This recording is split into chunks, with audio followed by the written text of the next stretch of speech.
नमस्कार किसान साथियों, हमारे YouTube चैनल अग्रजीवन में आपका स्वागत है।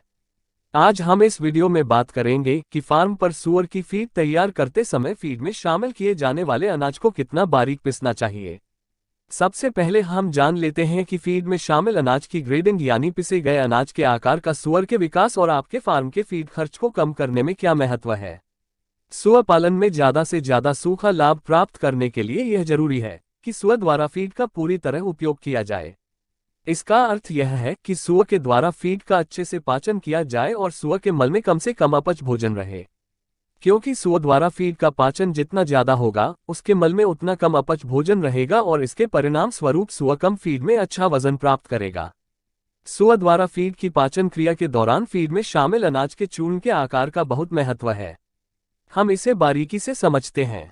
जब सूअर के द्वारा फीड का सेवन किया जाता है तो उसके अमाशय में पाचन क्रिया के दौरान कई प्रकार के एंजाइम रिलीज होते हैं जो भोजन में मौजूद सभी पोषक तत्वों को सरल अणुओं में तोड़ता है, जो सूअर के शरीर द्वारा अवशोषित किए जाते हैं। सूअर के शरीर में भोजन पाचन क्रिया के दौरान गतिशील रहता है, इसलिए एंजाइम को सीमित समय में पोषक तत्वों को सरल अणु में तोड़ना पड़ता है। उस सीमित समय में एंजाइम द्वारा भोजन में मौजूद जितने पोषक तत्व को सरल अणु में तोड़ दिया जाता है, केवल वही सूअर के शरीर द्वारा अवशोषित किए जाते हैं। बाकी अपच भोजन के रूप में मल के साथ बाहर निकल जाते हैं, जो कि फीड के नुकसान के रूप में होता है। सूअर फीड में शामिल अनाज के चूर्ण का आकार ज्यादा बड़ा होना या बिल्कुल ज्यादा छोटा होना, दोनों के अपने अपने नुकसान है, जो कुछ इस प्रकार है।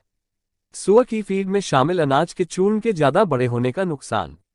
सूअर के पेट में एंजाइम का भोजन पर प्रभाव सबसे पहले भोजन अणुओं की सतह पर होता है और इसके लिए एंजाइम के पास सीमित समय होता है, क्योंकि सूअर के पेट में भोजन पाचन क्रिया के दौरान गतिशील रहता है और यदि भोजन में शामिल अनाज के चूर्ण का आकार बड़ा है तो वह सीमित समय में एंजाइम द्वारा पूरी तरह तोड़ा नहीं जा सकता है और फिर यह अपच भोजन के रूप में मल के साथ बाहर निकल जाता है, जो फीड का नुकसान है। सूअर के फीड में शामिल अनाज के चूर्ण के बिल्कुल ज्यादा छोटे होने का नुकसान। अब चूंकि सूअर के पेट में भोजन पाचन क्रिया के दौरान गतिशील रहता है, तो भोजन में शामिल अनाज के चूर्ण के बहुत ज्यादा छोटा होने पर पाचन क्रिया के दौरान गतिशील भोजन की गति और तेज हो जाएगी, क्योंकि कोई भी पदार्थ जितना पतला होता है वह आसानी से गतिशील हो जाता है। इस वजह से एंजाइम के पास भोजन को सरल अणुओं में तोड़ने का जो समय होता है वह और कम हो जाएगा, तो कम समय में एंजाइम पूरी तरह भोजन को ठीक से पचा नहीं पाएंगे। इस तरह फीड में शामिल अनाज के चूर्ण का जरूरत से ज्यादा बारीक होना भी फीड का नुकसान करेगा और यह स्थिति सूअर के पेट में अल्सर का कारण भी बन सकती है। इसलिए अनाज को बहुत ज्यादा बारीक भी ना पिसें।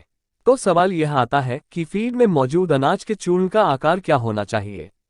तो यहाँ हमारी संस्था अग्रजीवन द्वारा अलग अलग सूअर की फीड के लिए अलग अलग अनाज चूर्ण के आकार की सिफारिश की गई है, जो इस प्रकार है। ट्रिपर सूअर के लिए फीड में अनाज के चूर्ण का आकार 600 माइक्रोन होना चाहिए। ग्रोवर सूअर के लिए फीड में मौजूद अनाज के चूर्ण का आकार 850 से 700 माइक्रोन होना चाहिए। इसके अलावा फिनिशर सूअर और ब्रीडिंग सूअर और दुग्ध पिलाने वाली मादा सूअर और बोरनर सूअर के लिए फीड में मौजूद अनाज के चूर्ण का आकार 800 से 850 माइक्रोन होना चाहिए। इन बताए गए पैरामीटर के आधार पर अनाज का चूर्ण बनाकर कोशिश करें कि इस अनाज चूर्ण को सभी संतुलित फीड उत्पादों के साथ मिक्सर करके इसकी पैलेट फीड बना ले, क्योंकि पैलेट के रूप में फीड का नुकसान बहुत कम होता है। पैलेट फीड आपके फार्म में फीड का नुकसान कम करेगी। यदि आप सूअर पालन के बारे में और अधिक जानकारी लेना चाहते हैं तो आप हमारे व्हाट्सएप नंबर पर मैसेज या कॉल कर सकते हैं। हमारी संस्था अग्रजीवन द्वारा सूअर पालन की ट्रेनिंग भी दी जाती है। हमारी संस्था अग्रजीवन से सूअर पालन की ट्रेनिंग के बारे में जानकारी लेने के लिए आप हमारे व्हाट्सएप नंबर पर कॉल या मैसेज कर सकते हैं। इसके साथ जो सूअर पालक किसान दूसरे राज्यों से हैं और हमारी संस्था अग्रजीवन में सूअर पालन की ट्रेनिंग लेने के लिए समर्थ नहीं है, उनके लिए हमारी संस्था अग्रजीवन द्वारा भाग 1 सूअर पालन ट्रेनिंग कोर्स और भाग 2 सब्जी मंडी के फल और सब्जियों को सूअर फीड में शामिल करने के बारे में जानकारी और इनके फीड फॉर्मूला वाली पुस्तक प्रकाशित की गई है। यदि आप सूअर पालन के बारे में संपूर्ण जानकारी लेना चाहते हैं तो आप सूअर पालन ट्रेनिंग कोर्स पुस्तक भी खरीद सकते हैं, जिसकी लिंक डिस्क्रिप्शन में दी गई है। तो किसान साथियों, आपको हमारी यह वीडियो कैसी लगी? यदि पसंद आई हो तो इस वीडियो को लाइक करें और सभी सूअर पालक किसानों तक इस वीडियो को शेयर करें।